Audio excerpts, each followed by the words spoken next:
smoke. OVS, Old Virginia smoke.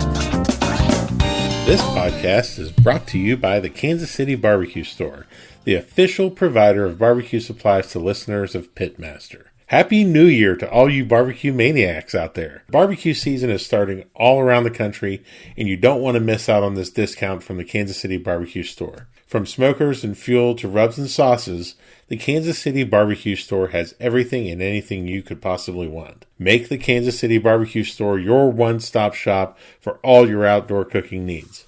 As a listener of the OVS Pitmaster podcast, you can get 10% off of your order this spring by using the code PITPOD, P-I-T-P-O-D, all caps, for online orders at www.thekansascitybarbecuestore.com. Welcome to another episode of Pitmaster, an Old Virginia Smoke podcast. This is where we interview some of the world's best pitmasters and break down what makes them tick.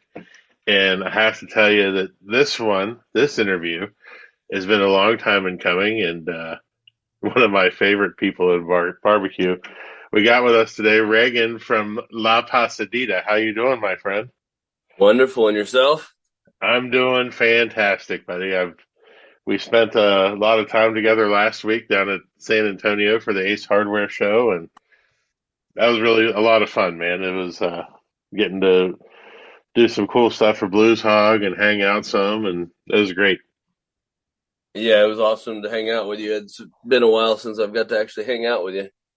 Yeah, normally it's just we see each other in passing, we have a little bit of fun, and then we go on. But yeah, we had a good group down there last week, and always fun hanging out with the Blues Hog crew and Mr. Mark. Who's Hog? Blues Hog. That's right. So, and we got to do it in your native Texas, so that was a lot of fun too. It had been, I think, 12 years since I've been to Texas. Oh, shit. Yeah, so it was nice. Well, at least the weather was good. Yeah, it was nice to get warm, even though everyone down there was wearing coats. So the number one question that you got asked last week, and I think you get asked at every barbecue contest, is why no shoes? Yep, well, no shoes because bad back surgeries.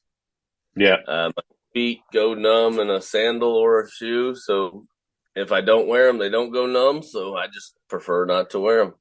Absolutely. I kind of felt bad for you last week just because everyone kept asking. And I was like, I don't want to ask him, but I gotta, because everyone's going to want to know. No, that's everyone always asks. It's one of those things. When you don't wear them, you're going to get questions like that. But, however, I did learn that bathroom time is an appropriate time for shoes. Yeah, there are shoes always on me just in case, because you never know when. And you don't go in porta potties without shoes on, no matter who you are. No matter who you are. That's right. I mean, that makes you homeless when you start doing that.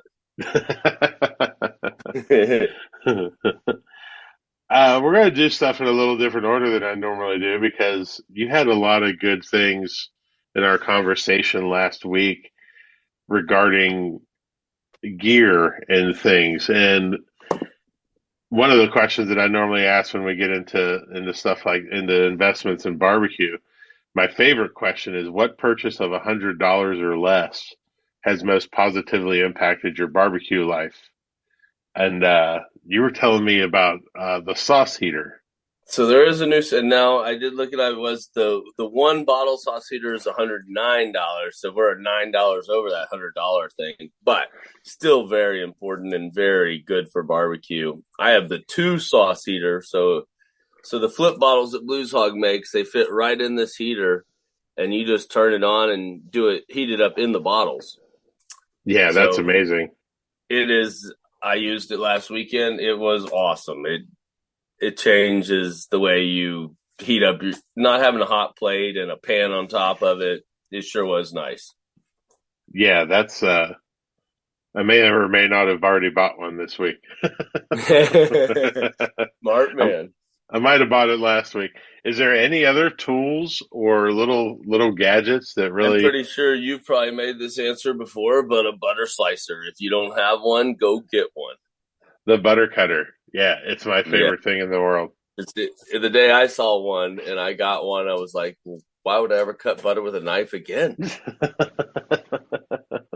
And then one guy asked me, he goes, well, I don't like it because it cuts them into small little squares. I said, stand your butter up, standing up and cut it, and it makes long pieces. And he goes, oh, didn't think Right. of that.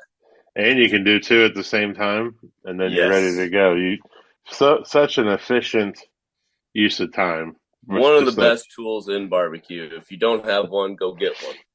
it was like $11 or something. It's Yes. amazing. But we'll change your idea of cutting butter. Yep. I think my other favorite one, besides the butter cutter, is the freezer paper and Freezer. putting freezer paper down on your counters before you do anything. Oh, And then you yeah. can just crumble those up and throw them in the trash, and then you're like, huh, look, I'm ready to go. Sure made things nice. Yeah, it does. It does. Is there any other tools? I love. Oh, um, if you're a Shun guy, Shun scissors, the Shun kitchen shears. That's right. We did talk about that last week too. Some of the best kitchen shears I've ever used. I've used a lot of different styles, and since I'm a leg guy and I cut that whole knuckle off, man, they make life real easy when you get a good pair of scissors. That's right. I bought some legs yesterday, so we'll see. Well, good luck with them. We'll see how that goes this week. I might do it in the single meat. Nice. Yeah. And you got a? Did you have They a actually have a contest this? single meat chicken. Yes, they on Cool. Friday night this week at Barbecue Gives Back. They have single meat chicken, single meat ribs, and turkey. So That's cool. We did and a banjo queue and they did single meat chicken. and it's like always, you know, first contest of the year. I sign up for everything. By about mid-season, I'll be done with that single meat stuff. Well, even Friday night, you'll be going, why did I sign up for all this? I know. I'm doing it for practice, maybe get some practice in. So Because you need that. I do. I do. Did You you need cook this that. past weekend? I did. I went to a small little thing thinking I was going to go pick on some little guys. And sure as heck, I walked in chicken, I walked in ribs, and then all of a sudden they went flat. So the little guys picked on me. The Pork and little brisket were some of my best cooks that day, and I got spanked sideways. Wow. Wow. But it was one of those events where it's on-site judging, and they didn't have that many people, so there were people off other teams judging, and I don't know. I had top 10 try my brisket, and I definitely should have won brisket. Yeah. That's hard when you get into those on-site judging and it's people that may know you or may be affiliated with another team. That's pretty Or difficult. hanging out in their group all week, Right. watching them put their brisket in the box. Yeah, that's the problem. Hmm. One of the things that's always impressed me about you, though, is that you can go cook pretty much anywhere in Texas, any sanctioning body, and you have a real high degree confidence when you go into those Well, you have contests. to have that confidence. If you don't have that, you don't have a chance in the beginning. Where do you think that confidence comes from? I don't even know. I'll tell you, actually, I do know. I bet Brad Leininger and Tim Shear taught me that from day one. The first time I took their class, I knew right away watching those two goofballs and seeing that they can just kill it. You got to be confident. Absolutely. I 100% agree. It's if you go into the contest and looking at a team sheet and going, yeah, I don't know. I hope I finish in the top 10. Guess what? That's all you may do. Yep. I don't even look at those kind of things anymore. I don't So, want to know. You want them to be looking at you instead of them looking, or you looking for them. right, right. That's exactly right. How has your career or life experiences outside of barbecue prepared you to be a competition pitmaster? Oh, well, I've had a pretty easy life in the last several years. I don't do a whole lot of kind of work for myself, so I fire myself on Thursdays and sometimes hire myself back on Monday, maybe Tuesday. So that kind of helps Sometimes. a lot. Yeah, sometimes it's Wednesday before I rehire and fire again on Thursday. So very little having to do stuff makes a big difference about how happy you can be. Right on. But then you get into a good mood whenever you're at a contest. Yeah, it's better to stay in a good mood all the time anyways. It doesn't help to be pissed about anything. That's right. And the more upset you are, it seems like more things come on bad ways anyways. Yeah, man. That a mindset, I think, is one of the more undervalued things in our hobby. I will agree because you see guys that are stressed out completely, and yeah, they might hit at a contest one time, but they're not going to hit every weekend.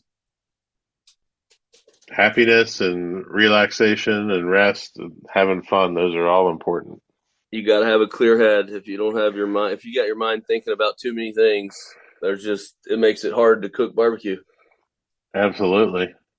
Or if your phone's ringing the whole time, and then you just turn that thing off. I've started doing that. I throw it in the drawer. And There's a comp time of 2 hours that phone needs to be put away anyways. right. The only thing I use it for then is to take pictures of my boxes. So. Yeah. This podcast is brought to you by BarbecueData.com. BarbecueData.com is your one-stop shop for all of your barbecue competition data. Historical data, calls, wins, placements, everything under one roof. It's a great way not only to track yourself in the standings, but also to track how you improve your scores from year to year. Listeners of this podcast can receive 20% off of a new subscription to BarbecueData.com with the code PITPOD. That's one word, all capital letters, PITPOD, PITPOD. So check your team scores, check on others, and do it all on BarbecueData.com. We love to talk about successes on these things, and everyone loves us. You know, I won this, I won that. But one of my favorite things to talk about are failures where Yes. people have learned something from something they did at a contest and it really set them up for success later. Do you have a favorite failure of yours? Yeah, very first year at the American Royal down at the dark side, down at the bottoms on the dark side, walking around late night, and me and my friend are looking around, and we're in a tent, and they start duct taping the tent shut. Huh? And I looked at the guy. I said, "Well, what's going on?" And he goes, "Are you cooking tomorrow?" I said, "Well, yeah." And he goes, "You better get out of here because once we tape this shut, you ain't getting out till sunup." And the failure was not staying in the tent to see what really happened because I didn't walk at all in the Royal that year and didn't really do anything. I think what would have happened in that tent would have been a lot more fun than me cooking the next day. Wait a minute. So I'm pretty sure that was a big failure on my part not to sit and stay in the tent. Was it like a big party? Oh yeah.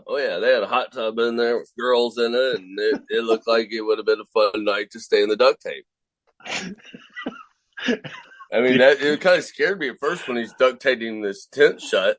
But then Right, when he said what he was doing, I was like, damn, I probably should stay. Yeah, man, like And I probably should have. that is the best failure story of all time on this podcast. I should have went into the tent. That's the bottom. I mean, that's the bottoms. That's why the bottoms were so much fun, though. Yeah, I got to do it our first Royal, and it was the last time they had it there, and man, just such an experience to do that. And we got in late, so we were on the dark side, and I thought it was kind of neat to be able to see that, one time.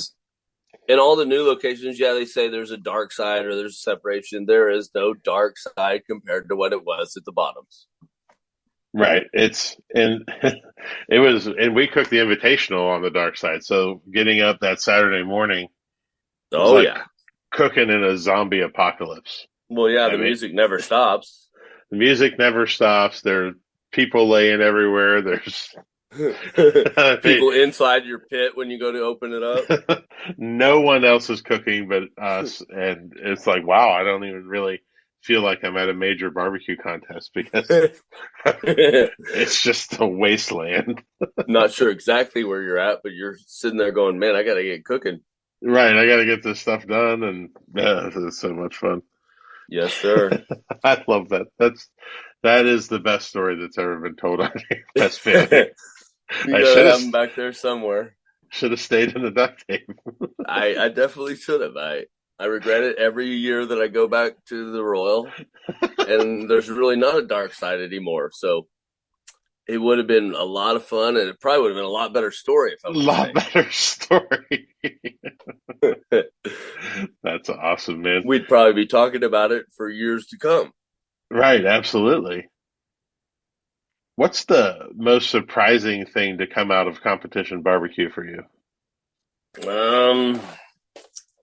Guys, surprisingly, how easy you can make barbecue.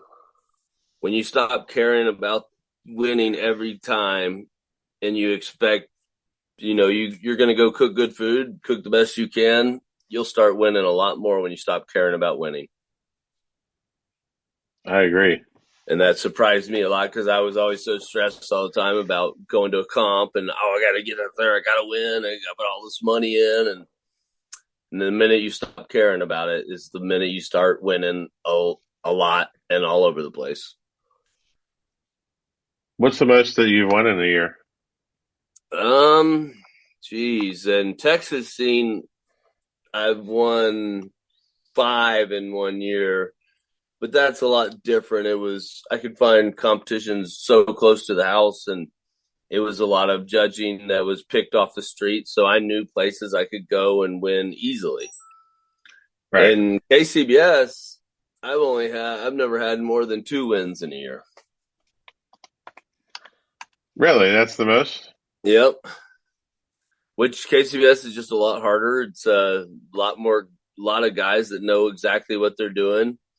In our judging, it's not perfect, but it's a lot better than any other association I've been to. I agree. I find the randomness of some of the stuff that goes on, it's just a little, I don't know, it's awkward. Yes. It's awkward to talk about because I don't want to sit here and run down anybody. No. And we all are going to have issues no matter where we're at, but if you can find less issues, that's probably where you want to cook. I'm going to give a small shout out to the Messermeister knife people. Oh, yes. Who hooked me up with a couple of knives this past weekend, and super. Really beautiful knife that you went home with. It looked like someone's personal knife.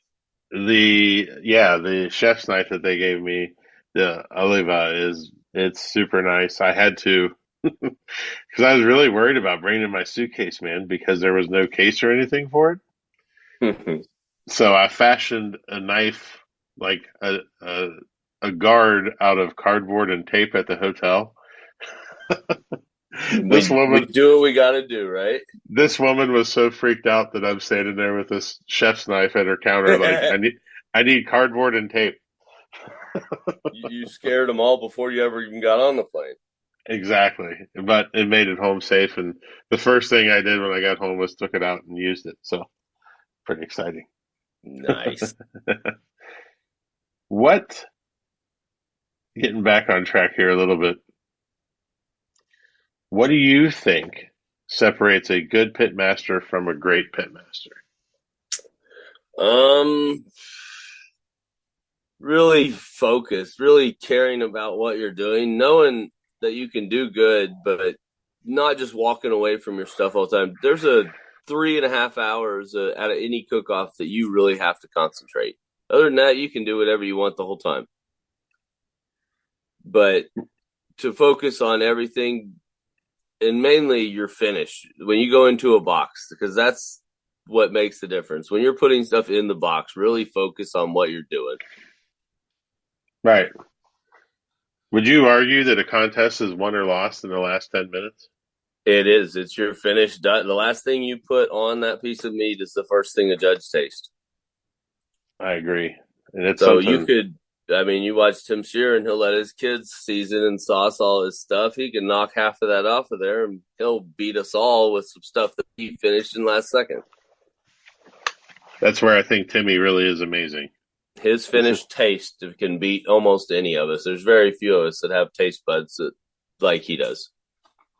Yeah, and some advice that he's given me over the years, especially after trying my food, has really helped my game a lot. I agree. And if you don't have great taste buds, you find someone that does, because someone there to actually give you a good judgment of what you're putting out there makes a huge difference. Who would you say has impacted your life the most in competition barbecue? I'm going to go back to that old shake and bake. If you're not first, you're last. Just even watching him work, dishes on the sampling table that we had at the show. He does dishes? Well, no, like just the tacos. You know what I mean? There's no way he's cleaning anything. Yeah, if you've ever entered Tim's trailer, you would know there's not a lot of cleaning. But yes, the way he simplifies barbecue real in a big way, to where you notice it. Just being around him, you notice it, and you're like, okay, I'm working way too hard. And I say that to Kim all the time. I'm like, we care about all these small little bits of minutia when at the end of the day, it's that last 10 minutes, Doesn't it really matter. is. I mean, you do have to cook your food right, and you have to make sure your finish is right, but it's really in the last 10 minutes when you win and lose. Yep. And remember, salt wins, even if you don't like it. On those hot days, salt wins, so you hammer it. Hot. People are thirsty. People need the electrolytes, the salt. That's a great tip, everybody. Yep, because it's not really what we like. And I'm not a salt guy. I don't love salt, but I know what will hit to a judge on a hot day. And sometimes you just have to pound it. Right. When you hear the word successful in terms of barbecue, who's the first person that comes to mind? Brad Leininger. Getting basted. The guy's been in barbecue, 11 years now. And if you look at his record over those 11 years, I would say that's a pretty big success. Oh, I agree 100%, dude. And there's a lot of them out there. Yeah, Darren, I was Smokey D's amazing. But you look at Brad and just the way how short a time he's been in barbecue. And he really has turned out just amazing. And not just from the competition side, but also with restaurants and everything like he seems to touch. He must have some type of gold hidden in there somewhere. Lucky rabbit's foot. I'm not sure what it is he's hiding. One of these days, one of us is going to find it and start destroying the market again. Or maybe he'll start drinking. Oh, wait, he can't drink anymore. We don't need him to go away from us. No, we don't need that. That'd be bad. What? This is the question I've been dying to ask you, because there's got to be a lot of these. So I'm really excited. Because your trailer is amazing. It's probably one of the most interesting places to go visit and barbecue. Do you have a lot of habits or rituals or routines that you have to do during a contest? I have some. Some I really can't speak because they might be illegal in some states. But everyone needs to have little things that you do. It sets yourself apart, and it puts yourself in a game set, game time. Here we go. Well, what are they? You got to share. Probably would have helped your Virginia boys when they played basketball last weekend. Oh man, a brutal day. But Texas is still going, so we can cheer for that. No, do we have to? You got to be more specific on the superstitions, dude. Oh man, a lot of them I can't talk. Do you have special clothes that you wear, or is there any kind of drink you need to have No, at a certain the time? minute I get dirty on the clothes, I throw it in another pile and put another one on. So I wear my shackles. I've got my blues hog shackle I wear on my ankle, and my other one getting basted on my ankle, and they seem to bring me a little luck from Tim and Brad gnawing on me saying, nope, don't do that. For those I have every comp. You gotta have good coffee in the morning. It makes a big difference. Huge difference. And I have my own coffee machine it's got everything in the world, full cappuccino machine. And I used to drink anything, and you have good coffee, it makes a big difference. I learned I won't just drink anything anymore. Yeah, I had that problem this morning.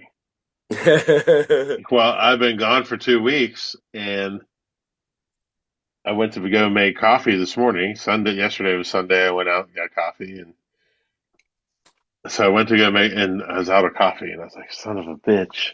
Ruin your whole day. Not really. I texted the neighbors because they love good coffee too, and I'm like, "Emergency, need a cup of coffee." Well, having good neighbors makes a big difference too. Right? Yeah, And same within barbecue. absolutely, man. You can be next to some people that are mad at life and yelling and screaming the whole time, and you're wondering what the hell's going on in their trailer, and Right. you just threw your whole day off. I try now to abuse whatever little privilege I can muster to try and plan who's going to be next to me. Yes. Yeah, if you have the choice in any way, shape, or form, I mean, try to put yourself around family that we all know in barbecue, because there is a huge family that are good people in barbecue, and very little do you run across the other side of it, but they're out there. They're out there, that's for sure. And you can be real miserable on the wrong day being next to them. And that's the last thing that I want to do. So I try and create an environment where I'm going to be at ease and don't have to worry about anyone around me, you know? Yes, sir. It makes it a lot more fun. It makes barbecue worth being there. Are you a music guy when you're cooking? I listen to a little bit of everything. You never know. 2 Live Crew all the way to Chris Stapleton. And I got some Frank Sinatra all in there. You never know what might pop on next. My favorite song now that when it comes on is Jumping the Line by Harry Belafonte. All right, I'm be adding that one too. The Rhinestone Cowboy on my way to that deal in San Antonio came on, and that's one of Fred Robles' songs, and all I can think about is Fred Robles dancing around in his royal cape, swinging his crown around at everybody. Oh, Rhinestone Cowboy is his. Fred's got a lot of musical things. His other one's John Mayer. Oh, he loves some is it Body Who is, Says I Can't Get Stoned? Because I like that one. No, it's Body is a Wonderland. He likes to listen to that while he's trimming brisket. All right. Yeah, I don't get it. Something new, I'm going to mess with him because he's right behind me at the Royal. Oh, you're definitely going to have to mess with him. For sure. Absolutely. I mean, his walk song in CBA is like the Price is Right, or no, it's the Wheel of Fortune anthem. And for a while, I kept just going, what the heck is that sound? I know that tune. And finally, someone goes, Wheel of Fortune. Oh, God. That's totally makes sense. But that sounds like Fred. Oh, did you see our boy Robert Smith went up to that contest and won chicken last week? And that was a big event up there. Those boys were out having a good time. Yep. Yeah. Pretty awesome to hear that he That's did where that. I should have gone instead of picking on the little backyarders and got picked on myself. You thought you were going to be the bully, and then you got bullied. Exactly. When you're getting ready for a contest from week to week, do you try and do the same things every day? Yes, I pick up my meats on a certain day. I trim on certain days. Like if I'm going to go buy chicken and stuff, it's always on Tuesday. And that I trim that same night. Besides brisket, I wait until the night before I leave or when I get there. But mainly probably because my trash comes on Wednesday, so I want all that raw meat in my trash gone, not sitting there for a week. Right, especially in Texas. But yes, there are some things that you just do on days, and once it works, you can't get it out of your head, and you just continue doing it. And if you notice you didn't do it, then you imagine things going wrong. And I know we're Right. not supposed to, but once you're in your own mind, Yep. you're in trouble. Yeah. One of my favorite things to do is I just to run that checklist. I mean, my life now doesn't make it makes it that sometimes I can't get to everything on the exact day. But as long as I have the core list of things done the night before I leave, then my mind is at ease. So Yeah, and if you can do that, the minute you set your mind at ease and not, that's the problem with barbecue cooks. If we think too hard, we're in big trouble. right, you can get in your own head.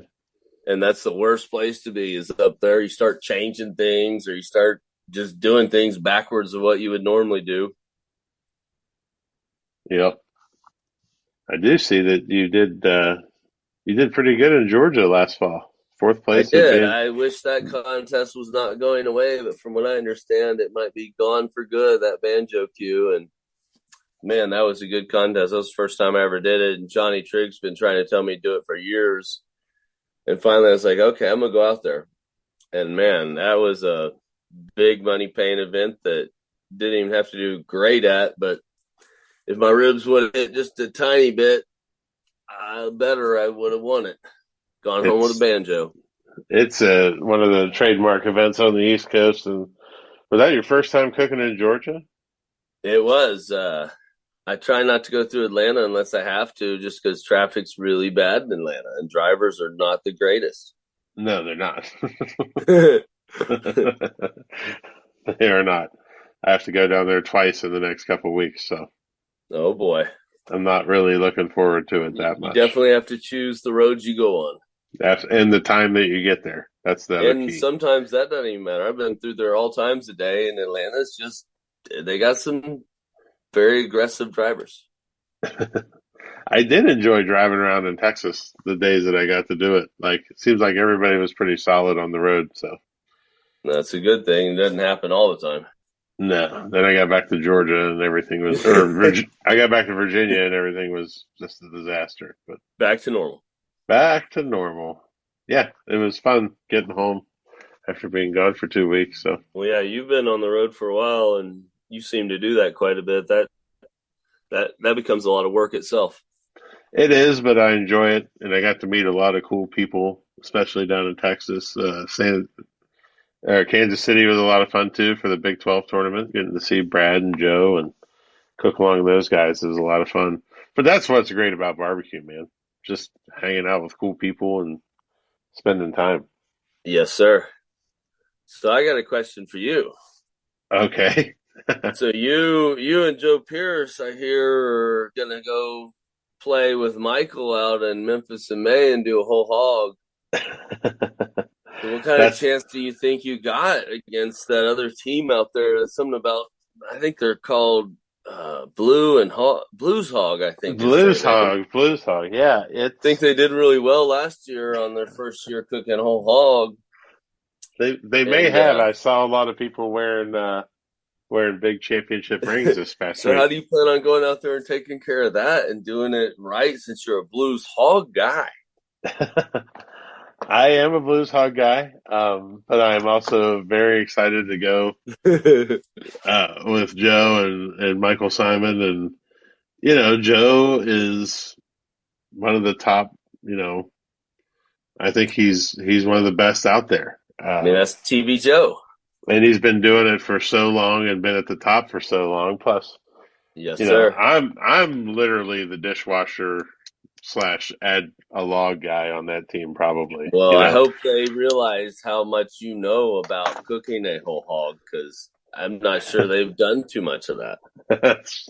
I don't know the experience level. I've cooked quite a few at this point, so hopefully I can add to the So team. hopefully they don't just put you in the dishwashing station the whole time. I don't think that'll happen. But yeah, it'll be fun. It'll be good to. I've never been to Memphis in May, so I'm really Well, I excited can't about wait. It'll that. be good to see you, and hopefully we're near each other. Oh, I'm sure we will be. I've never been there, so I'm excited to go and see what Memphis is all about, see what the contest is all about, and hopefully we'll put together a couple of cool hogs, good stuff. Especially since it's down in the old location back to the river. Yeah, it's called Tom Lee Park, I believe. Yep, Tom Lee Park. Right. How many times have you been there? I've been twice, and one time at the park, and one time cooking with the hogs up at the new location, and that was fun. But it still was just in a parking lot. Right. So It'll the be good. river is just such a better environment. Definitely. Well, I'm looking forward to it. Plus, we get to spend more time together, so that'll be I fun. know we'll have a lot of fun just as a group of barbecue cooks, no matter what team we're on.